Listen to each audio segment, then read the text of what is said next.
حضرت عبداللہ ابن عباس رضی اللہ تعالیٰ عنہ سے مروی ایک روایت ہے، میں ایک دن حضور کے پیچھے بیٹھا ہوا تھا، سواری میں حضور کا ردیف تھا۔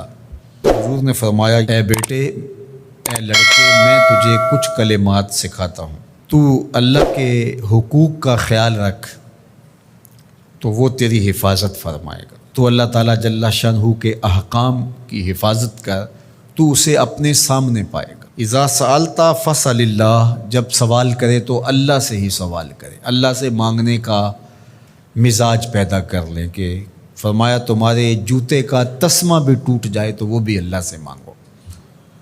ضرور بازار میں جاؤ دکاندار سے، لیکن حقیقی طلب اللہ سے ہونی چاہیے۔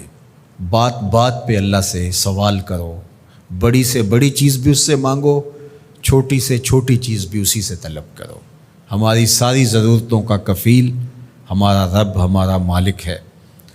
تو دوسری نصیحت یہ کی کہ جب تو استعانت طلب کرے، مدد طلب کرے تو اللہ سے ہی استعانت طلب کرے۔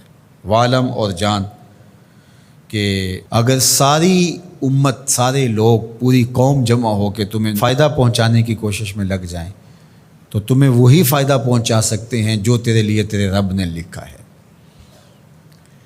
اور فرمایا وَإِنِ اجْتَمَعُوا عَلَىٰ أَن يَضُرُّوكَ بِشَيْءٍ، اور اگر تمہیں نقصان پہنچانے کے درپے ہو جائیں، لَمْ يَضُرُّوكَ إِلَّا بِشَيْءٍ قَدْ كَتَبَهُ اللَّهُ عَلَيْكَ، تو تجھے صرف وہی نقصان پہنچا سکتے ہیں جو اللہ نے تیرے لیے لکھا ہے۔ سارا زمانہ بھی مخالف ہو جائے، تیرا کچھ نہیں بگاڑ سکتا۔ ہاں، تیرے مقدر میں اگر کوئی چیز، کوئی بگاڑ لکھا ہے تو وہ ہوگا، اس کا ذریعہ وہ بن جائیں گے۔ تو اس لیے پھر اسی سے مانگو، اسی سے طلب کرو۔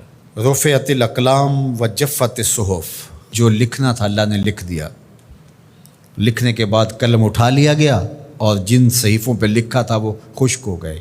اب کتابیں بند ہیں، تو اس لیے اس نے تیرے لیے جو لکھا ہے وہ ہو کے رہے گا، تو خام خواہ لوگوں سے ڈرنے کی ضرورت نہیں ہے، اور تیرا فائدہ، تیرا نقصان اسی کے دستے قدرت میں ہے، تو اسی سے طلب کر، اسی سے مانگ۔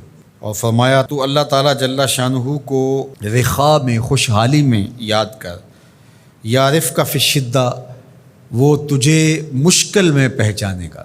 یعنی جو شخص خوشحالی کے دور میں اس کے پاس دولت ہے، صحت ہے، تو اللہ تعالیٰ کو فراموش نہیں کرتا، اللہ اس کی بدحالی کے زمانے میں اس کو فراموش نہیں کرتا۔ وعلم، اور جان، ان النصر مع الصبر، کہ جو مدد ہے وہ صبر کے ساتھ آتی ہے۔ وان الفرج مع الکرب، اور کشادگی جو ہے وہ مشکل کے ساتھ آتی ہے۔ وان مع العسر یسرا، اور سہولت جو ہے وہ مشقت برداشت کرنے کے بعد آتی ہے، تنگی کے بعد فراخی آتی ہے۔ پہلو مشکل پھر تمنا، پہلو کنڈا پھر پل، شاید مگروں پہلو مکھیاں ڈس دیاں ڈنگ والیاں۔ تو یہ سب ہوتا ہے، مشکلات، تکلیفیں، آلام، مصائب، ان سب سے گزر کر کے آسانیاں آتی ہیں۔ خود حضور کی زندگی دیکھ لیجئے، مدنی زندگی مکی زندگی کے گزرنے کے بعد، طائف کے مراحل کو طے کرنے کے بعد آتی۔ تو ہم ڈائریکٹ اگر چاہیں مکی زندگی کو اختیار کیے بغیر اور طائف کی مشکلات اور سنگلاخ راستوں سے گزرے بغیر مدنی برکتیں حاصل کرنا، تو وہ نہیں پا سکتے۔ تو یہ اللہ تعالیٰ نے ایک نظام رکھا ہوا ہے۔